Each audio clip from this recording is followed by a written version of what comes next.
What up, my fellow techies? I'm your host, Dannielle Johnson, aka the Dannielle Jay, and this is Donuts, Coffee, and Tech on KBLA Talk 1580. From algorithm anxiety to social media success stories, I'm serving up digital strategy with all the stuff and no fluff.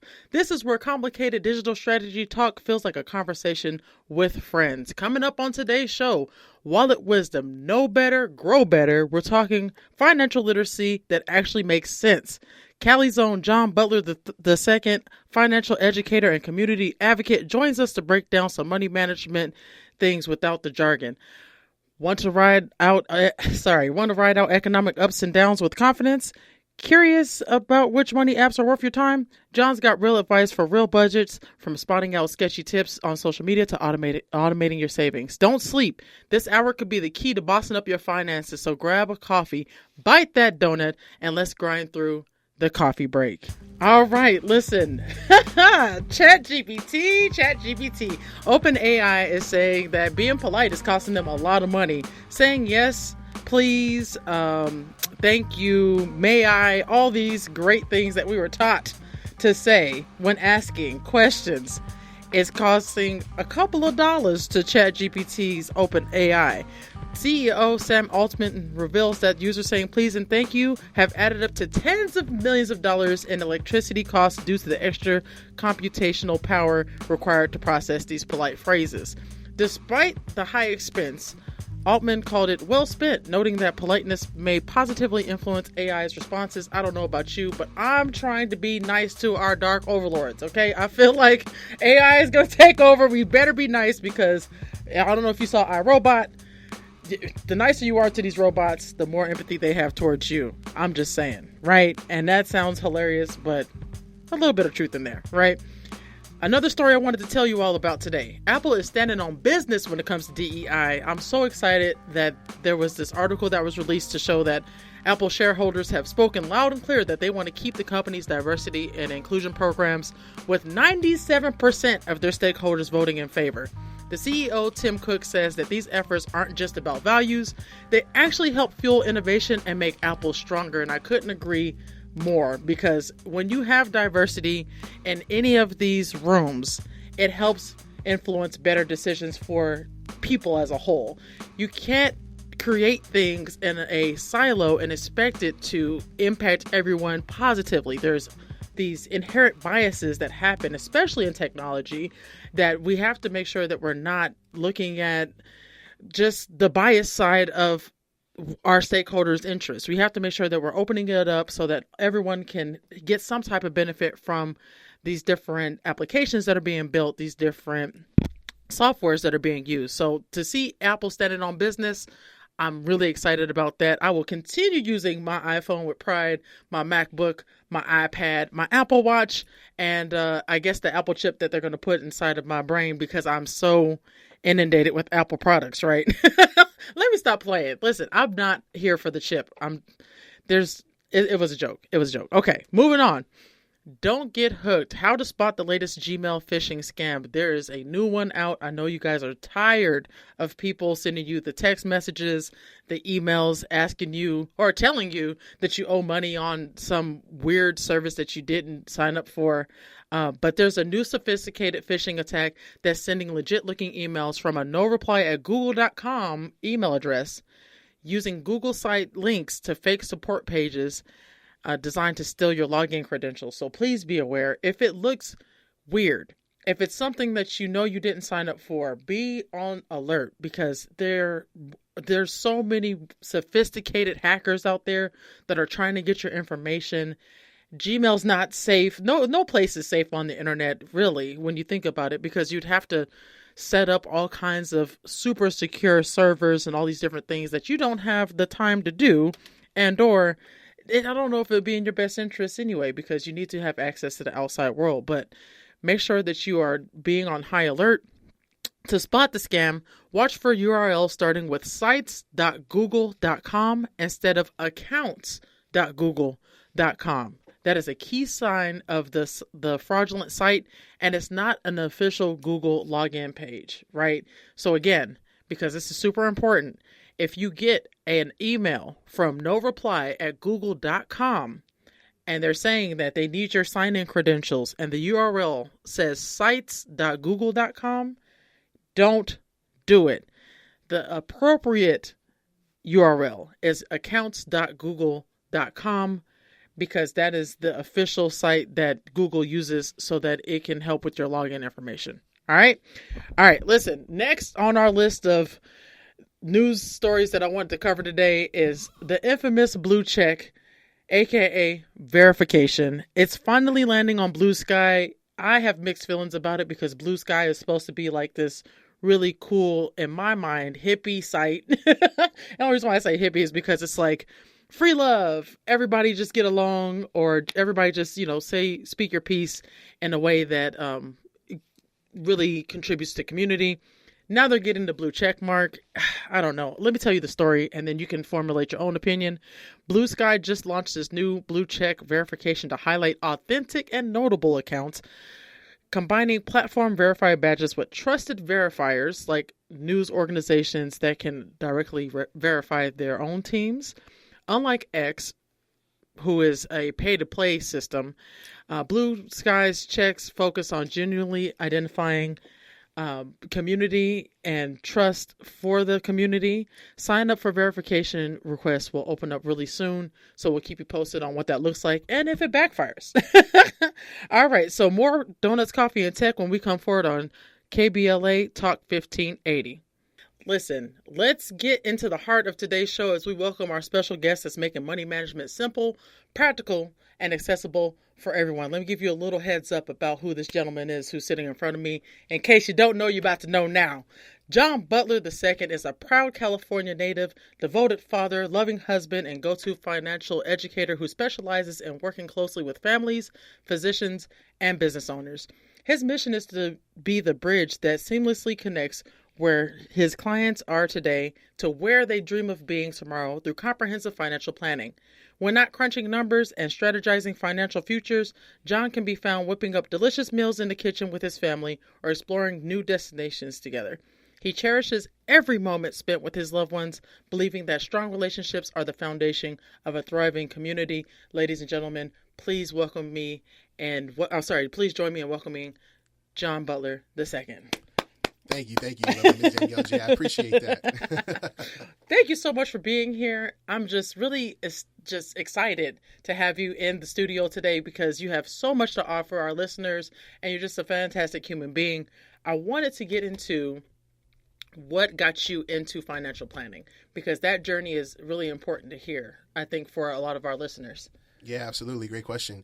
Yeah, financial planning for me, it really just stumbled upon me. I'm the first person in my family to get a degree. And with that being said, I finally made a little bit of money, and I got to the place where I didn't necessarily know how to put that money to work. Right. And at that point in time, my mentor was my manager. And he said, just put into retirement planning. So I did that, and I was like, what do I do with the rest? Right. So I got to a place where I just started to really dive into finances, study, educate myself, and learn. And I said, hey, you know what? This is something that I can help myself with, but also first generational wealth seekers like myself to be able to put themselves in a great position. That's right. The rest has been history. I love that. And I love that you trusted your manager to be like, hey, what should I do? Because I think that's about 90% of the battle is asking that first question and being humble enough to hear somebody tell you like, hey, you should do X, Y, and Z, right?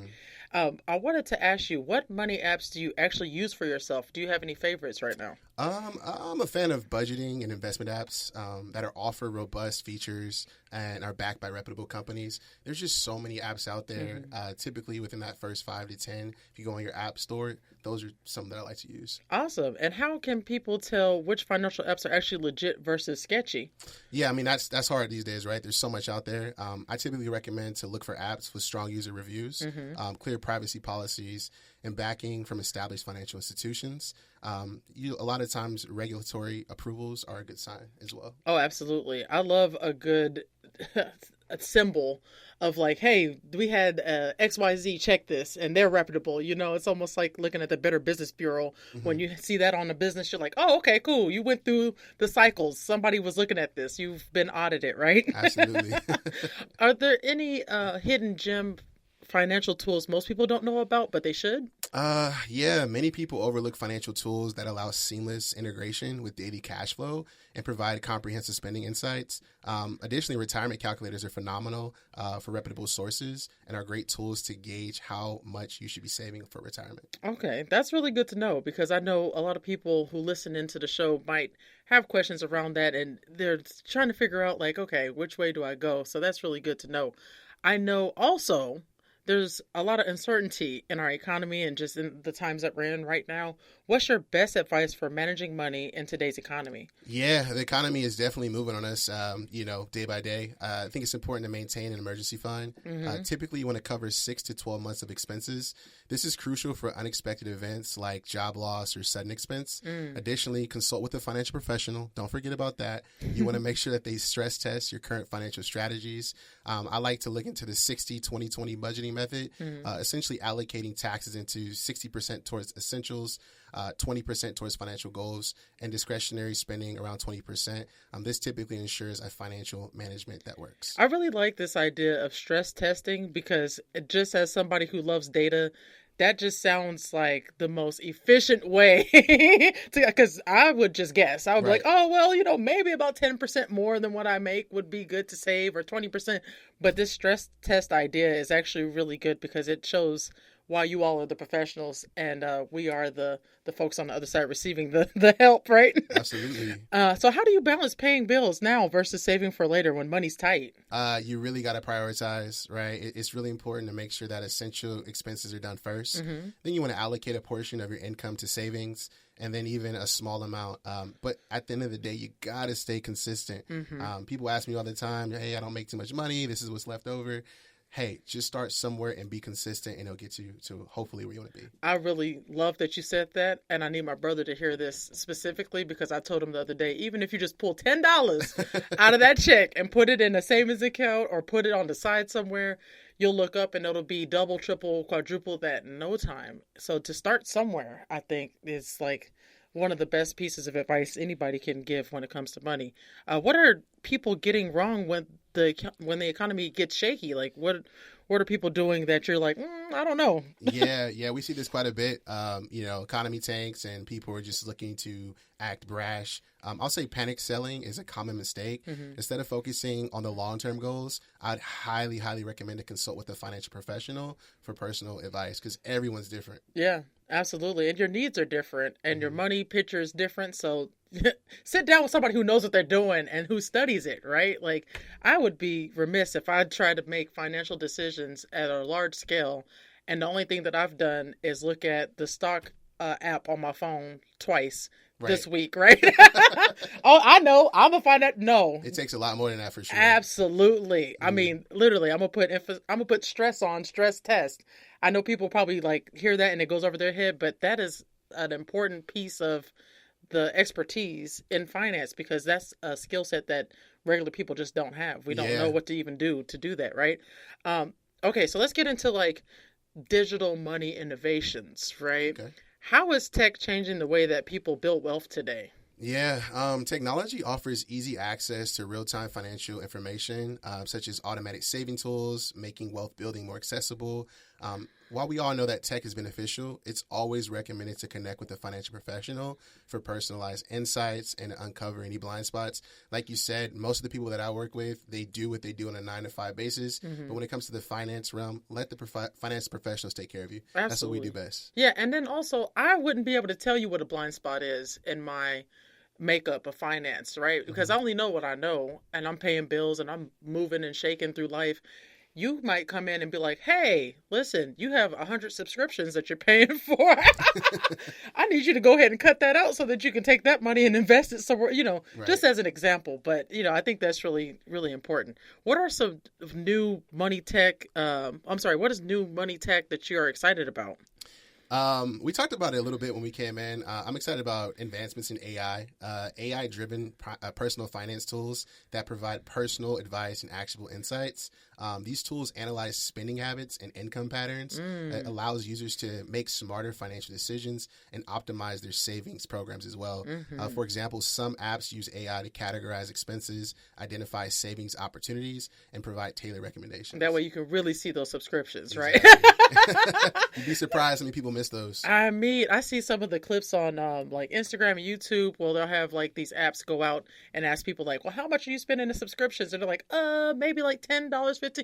They run the report and it's like, oh, $250 is what you're spending on subscriptions alone, because they just add up and you just don't know. So I think that's really awesome with AI being able to go through and personalize your experience like that.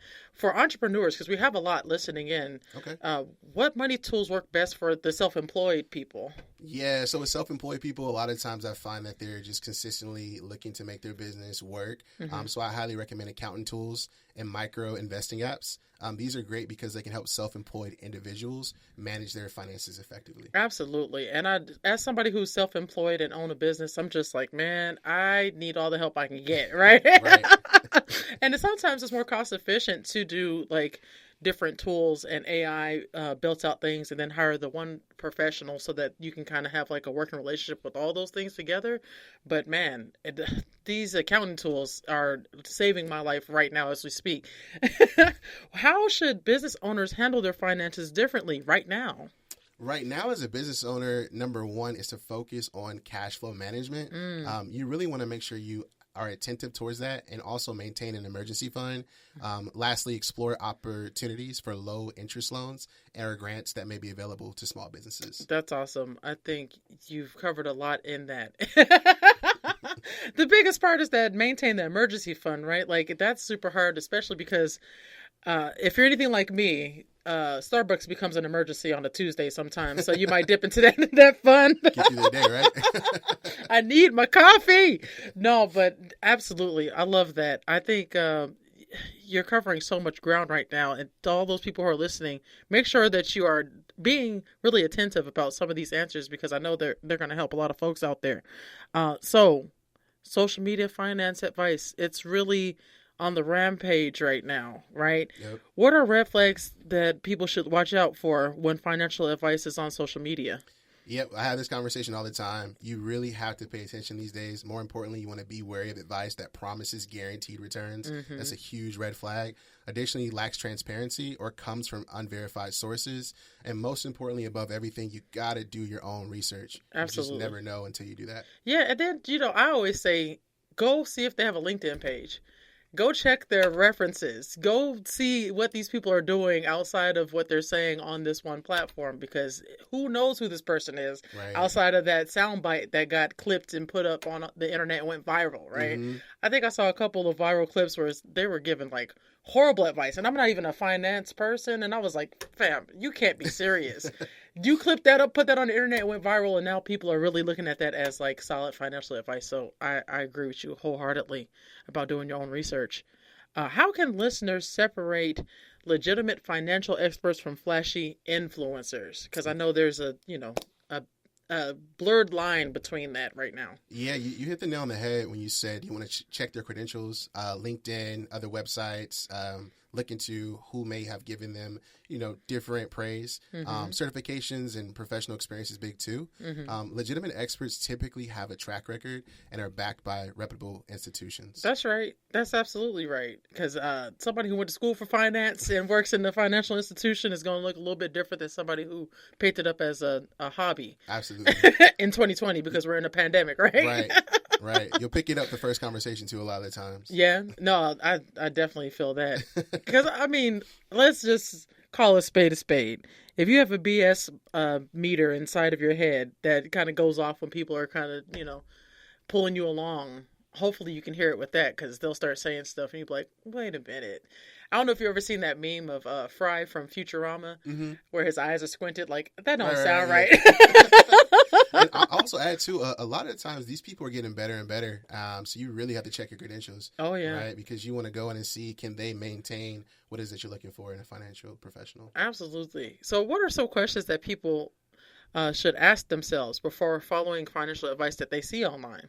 Yeah, it's really good that you make sure that whether the advice aligns with your financial goals. Understand your risk tolerance. A lot of folks don't know what their risk tolerance is. If you don't, consult with a financial professional who can help you with your risk tolerance.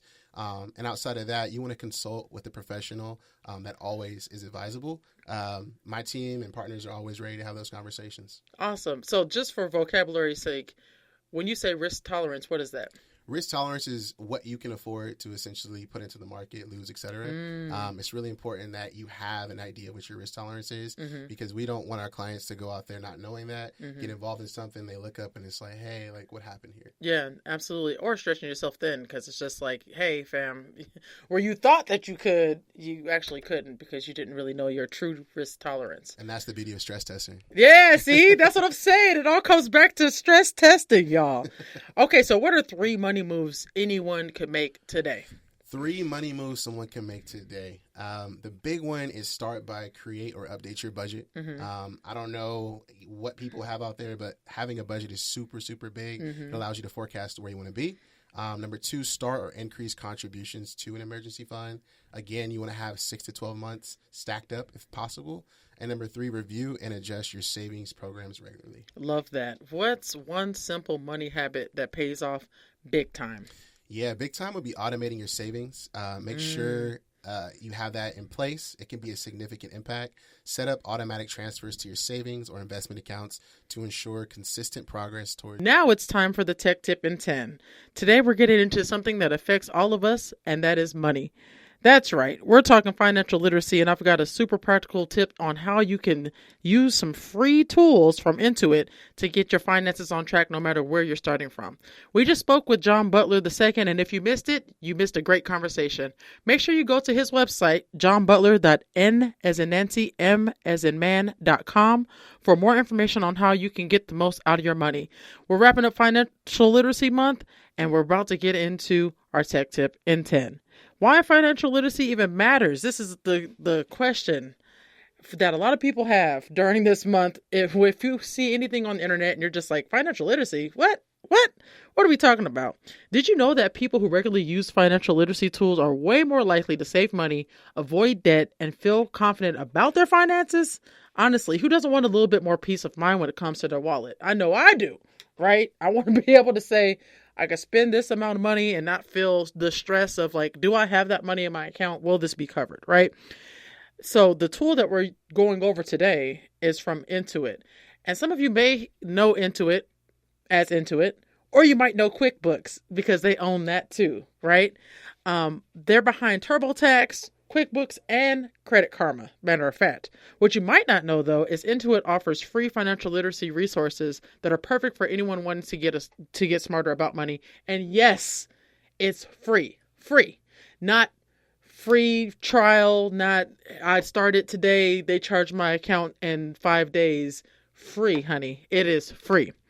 So, Intuit literally uses their platform for educational purposes. So they have interactive courses, fun games, real world money simulations, which I love because if you know that something's coming up in your life and you want to plan for it, a real life money simulation can help you better manage the outcome of what's going to happen to you financially in the coming days or months or even years, right? Learn to budget, save, manage credit, and even tackle taxes in a way that's actually fun. My favorite is the Prosperity Quest game, where you make real life financial choices in a risk-free environment, right? It's almost like playing The Sims with fake money so that you can kind of see what the outcome will be for your character. And I love it because you get to get as risky or as conservative as your imagination takes you. And with that, you're able to see like, okay, this might be a good thing for me to look into or do for myself. And there's no risk involved with it for real. So, how to get started. Super easy steps. Grab your phone or computer. Search for Intuit for education. Explore the Financial Literacy Hub for all of their resources. Pick a course or game that interests you. Try a budgeting simulation or set a savings goal. It's all free and easy to use. Who can benefit from this? Students learning money basics, working professionals who are managing their budgets, parents teaching kids financial skills, entrepreneurs mastering QuickBooks. My personal favorite tool, the Hour of Finance Challenge, is a game where you solve real-life money scenarios in just 60 minutes. It's like a financial boot camp, but it's way more fun. Listen, the real-life success stories speak for themselves. Intuit's programs have helped over 2 million students build financial confidence. Many of the users have that they're saving hundreds of dollars after using the budgeting tools. So imagine what you could do with an extra $500. One example, the student who completed the NIL tax workshop learned to manage income from endorsements, setting them up for long-term success. Listen, my challenge for you this week is to take 15 minutes to check out the financial literacy resources, play a game, set a savings goal, or try the budgeting simulation. Then share your experience with me on social media at the Dannielle Jay, or call in next week because I would love to hear your stories. Listen, this is one of many tools that exist so that you can set yourself up for financial freedom, and also so that you can get more comfortable with finances, whether it be your own or the future of your finances, right? Take control of your money and build real financial confidence with Intuit's free tools. Find more information on our website or just search Intuit for education. Thanks for tuning in, everyone. You've got this. Let's get financially fit together. More donuts, coffee, and tech when we come forward on the unapologetically progressive KBLA Talk 1580. Disagree without disrespect. Make your point and keep it pushing. Let's do this. Listen and learn, or talk and teach. Talking and listening around the clock. KBLA Talk 1580. I feel so alone. I'm embarrassed to talk about it. How can I help my kid if I can't help myself? I can't remember when I wasn't stressed. I don't like inside. When you feel overwhelmed by your thoughts and emotions, it's okay to get help. You are not alone. CalHope is here for you with free, safe, and confidential mental health resources for youth, young adults, families, and you. Find support now at calhope.org. KBLA Talk 1580. We've got a lot to talk about. KBLA Talk 1580, connecting you with services and solutions. The Autopsy Initiative provides a second autopsy free of charge for victims' families who have lost their loved ones due to a police-related death. The services offered through the initiative include the completion of a second autopsy, disclosure of preliminary findings, and a final autopsy report. A police-related death is when an individual is harmed by police officers using deadly force, which results in an individual's death. Police-related death includes in-custody deaths, including those that arise during contact with law enforcement officers during arrest, pursuit, booking, transport, or incarceration. The Autopsy Initiative has a team of board-certified pathologists on call. An autopsy request may be completed by anyone with a close relationship with the victim, which may include the victim's spouse, partner, relative, close friend, or lawyer. To request a free second autopsy for a victim of police violence, please visit knowyourrightscamp.com. That's knowyourrightscamp.com. Then click on Autopsy, then click on Request. At KBLA, we believe in justice for victims of police violence. We say their names, and we don't black down. This is a community call to action from KBLA Talk 1580.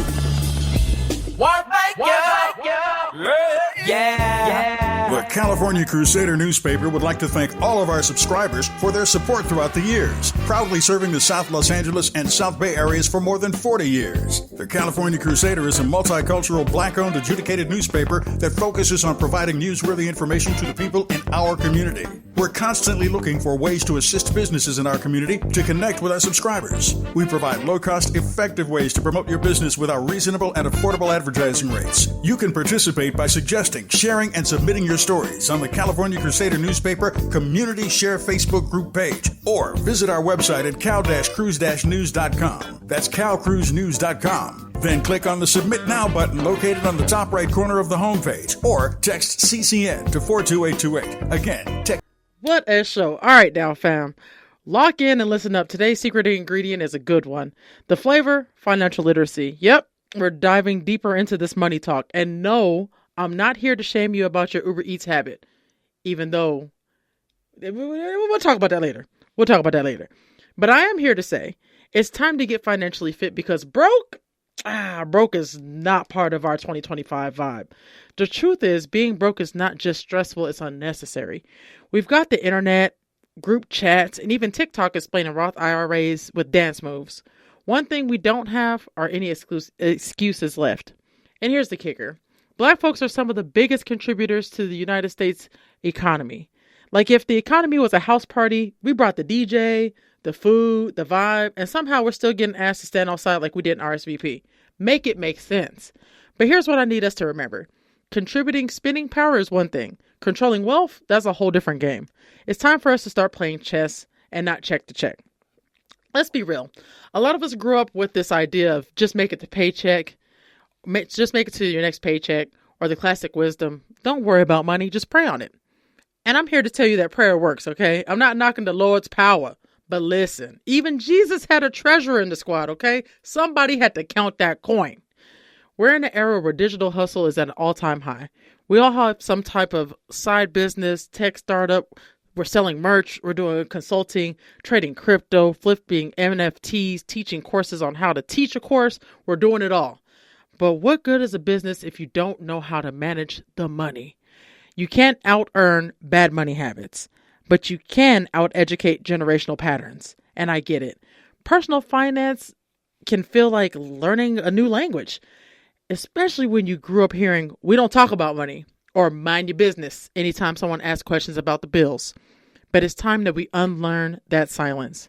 We've got to stop thinking wealth is only for them and not for us. Not when we're out here keeping brands afloat, building culture, and setting trends that the world profits off of. It's our turn to benefit. Here's what I'm challenging us to do. Number 1, know where your money is going. Like, actually open that budgeting app and don't just download it for the vibe, right?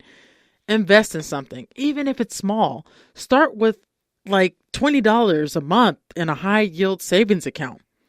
Number 3, talk about money. Talk it up with your crew, your family, your partner. Make it normal. Make it less scary. Number 4, support Black-owned financial educators. There are folks out here breaking it all the way down on YouTube, Instagram, and at your local library. And we even have guests come on the show that are trying to help us go in the right direction with no gatekeeping. And to my LA folks, we're in one of the most expensive cities in the country, okay? You paid $8 for that latte, $2,000 for a studio apartment with no parking, and gas prices are higher than your credit score. So yes, we need to be very financially literate out here. But here's the good news. We are not behind, we're building. Every conversation, every investment, every dollar saved and spent intentionally, it adds up, it stacks, and most importantly, it shifts legacy. So today's reminder is simple, fam. Don't just make money, make it mean something. And if you're listening to this right now while clocked into your day job and cooking up a side hustle, or if you're a tech dreamer turning passion into profit, I see you. You're not just hustling, you're building freedom. Let's make sure that the next generation has options, not just stories about how hard we worked, but blueprints on how we actually built it. Woo, we had us a show today. We are getting into the wrap up, and I'm just so excited for all the things that have happened on today's show. If you missed it, you missed out on something fantastic, and you have to make sure you do the replay tomorrow. But before we do that, let's do our wrap up.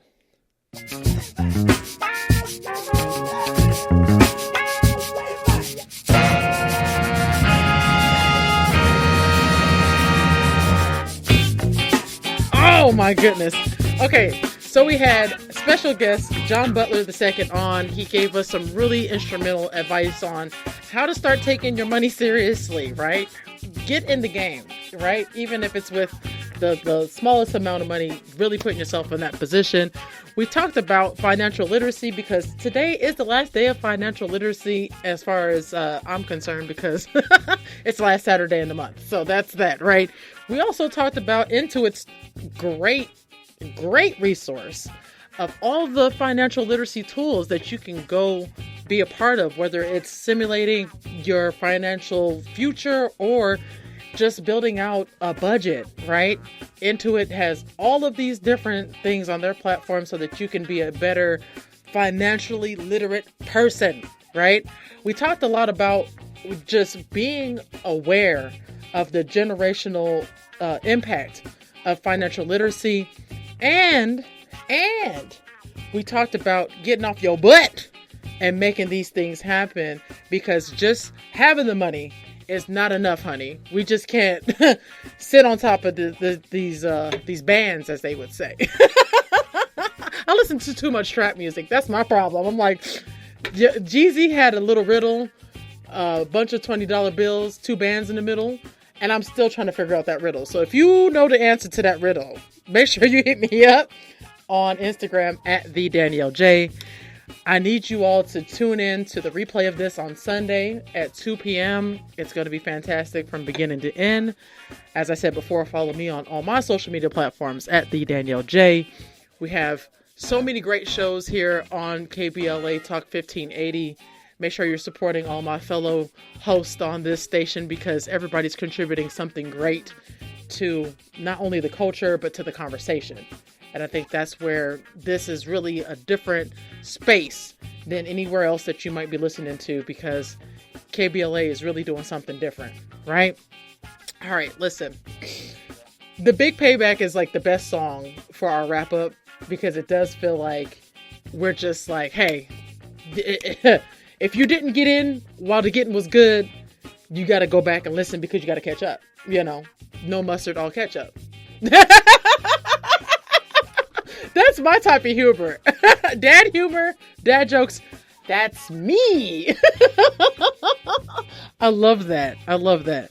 So, Jon Butler II, let me give you his information again. That way, if you're like, oh, I missed out on his segment and I want to go learn more about what he does and how he's helping the community, it's Jon, spelled J as in Joseph, O as in October, N as in Nancy, T as in toddler, Butler, spelled the traditional way, Butler, N as in Nancy, M as in man.com.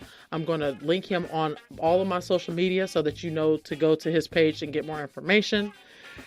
He was fantastic. I was very happy to have him on the show today and that he was able to make it out. And surprise, surprise, Donuts, Coffee, and Tech is about to have its own Instagram page starting tomorrow. So I'm really excited about that. Yay! Building things out. It's a slow burn, people. It takes a lot to make these things happen. So thank you all for your patience, support, and just being, because it's been helping me a lot. A lot. Anywho, so replays tomorrow. I'm trying to think if I missed anything. Did I miss any of the other call to actions? Come on, I don't think I did. What was the other thing I was going to tell you all? This is the part that gets me. This is why I have to script this out. This is literally why I need to put this in writing somewhere. Also, James Brown makes me want to dance, so I'm fighting every urge to not just break down and start doing his little walking dance that he does when they put the sounds like you're a little distracted right now. The jacket over him. I know, very distracted. Very distracted. Kabal's looking at me like, what are you doing? No. Gratitude. You're doing great. That James Brown will make anybody want to dance, so I feel you. You know what I really miss? And this is just adding to the conversation of just the culture or whatever. I miss the songs that made you want to dance. Now, they have songs that are all about just singing the song and then that's it. Because they're only 2-minute songs. You can't really dance to a 2-minute song.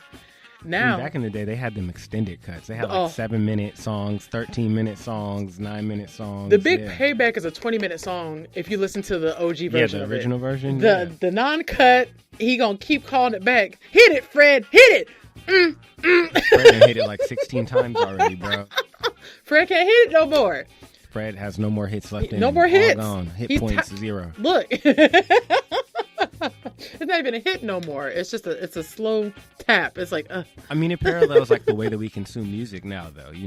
Oftentimes, because music is so mobile now, when you listen to a record back in the day, you could be at home, had your vinyl. Yeah. It's more like a film experience. Yeah. Whereas now, you're listening on the go. You're not, depending on how you're listening, you're not necessarily taking it in as much. So that's true. Sometimes those shorter songs that are really high energy, they tend to get your attention rather than the long kind of slow burn songs. I know. My favorite band of all time is Earth, Wind, and Fire. Fire band. All long songs, too. Come on. I mean, literally, there's a song by Earth, Wind, and Fire that when I bring it up, the old heads who were around when it came out are like, how old are you again? The name of the song is And Love Goes On. It is one of the best Earth, Wind, and Fire songs I've ever heard in my entire life. I listen to it every single day. And it's a 7-minute song. I brush my teeth to it. I wash my face to it. I still have time to start doing my eyebrows. Like, that's how long the song is, where I'm able to get 3 out of the 5 of my core things done. Your whole task list is like almost complete by the time the song hits the bridge. I've built out a website by the time the song's done. Like, that's how. But I love that music because it really does transcend time. And it reminds me of just like how like important it is to have things like that are staples in your life so that you can slow down and actually be a part of a moment, right? I love that. Sorry, we got off topic for a second. This is a tech show, okay? A tech show. I love that Earth, Wind & Fire has been able to live as long as they have, as far as like the song itself, the music itself, the genre, all those things. Oh, that just fell off. And, you know, technology has made that possible with remastering and, you know, the fun TikTok dances or whatever. So that's great, right? One thing I'll say, since we are talking about tech, there's a really cool thing that does happen with these older songs, though, with sites like TikTok. It kind of can breathe new life into old records. If there's like an old obscure records, like the Dells had a hit come out once in like the 70s and then have it retrack in the 80s. There's a similar thing going on like with TikTok, where old tracks are getting love because people are like, oh, this is on TikTok? Yeah. You know, and being used. So it is cool in that regard, the way that we're seeing the marrying of those two, you know, generational differences in music. I always think about George Clinton from Parliament. He talked about being sampled. And this one interviewer this journalist asked him, like, you know, how do you feel about being sampled? And like, are you upset that these younger folks are sampling your music? And he's like, heck no.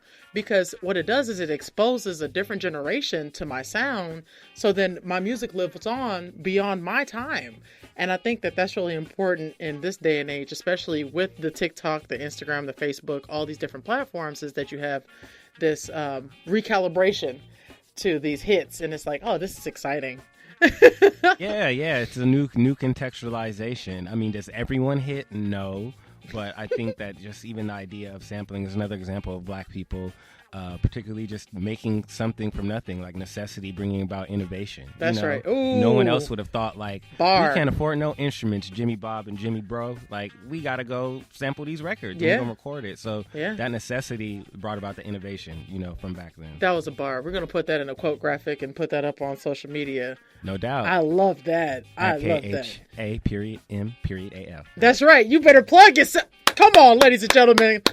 The man who keeps on making the sounding. All right, listen, that's been Donuts, Coffee, and Tech. I am Dannielle Jay, your social media plug, transforming your strategy and mindset into digital success. Stay tuned for your dose of entertainment news with Jill Monroe. Have a great rest of your weekend. I love you all. Be safe. We out.